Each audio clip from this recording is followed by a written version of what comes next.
மாற்றம் பேர் அப்படின்னா கின்சுகி கோல்டன் ரிப்பேர் அப்படின்னு சொல்றாங்க. அது எல்லாத்தையும் ஒண்ணு சேர்த்து ஒரு புதிய பவுலை மாத்த அந்த நடுவுல எல்லோ கலர் இருக்க பாருங்க, கோல்ட வச்சு நம்ம உடைந்த இடத்துல எல்லாம் அதை ஒட்டி திரும்பவும் ஒரு புதிய பவுலா என்ன பண்றாங்க மாத்தணும். இது அதைக்கு விட அதிகமான விலைக்கு நம்ம பண்ணதான் இருக்கப்பட்ட புரோக்கன்.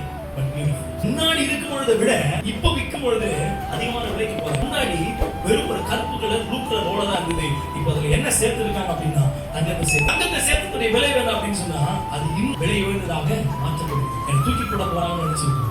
என் வாழ்க்கையில இருந்து நன்மை இல்லைன்னு நினைச்சிருக்கோம். போல போல நம்ம லைஃப் வந்து இந்த உடைச்சு போய் யாரும் பலவீனத்தினால சோர்வுனால தோல்வினால தொடர்ந்து முயற்சி பண்றேன், ஆனா கூட நடக்கல. சாதாரண மனுஷனுக்கே ஒரு மூளை இருந்து அது அழகா தங்கமும் பூசி அவன் அழகா எடுத்து வித்து அந்த விளைவுகள் தான் மாற்றான் அப்படின்னு சொன்னா உன்னையை உண்டாக்கின ஆண்டவன் அவனுடைய சாயலாக உண்டாக்கினவன் உடைந்து போன உன்னை ஆடு திரும்ப மாற்றி அழகா கட்ட மாட்டான்.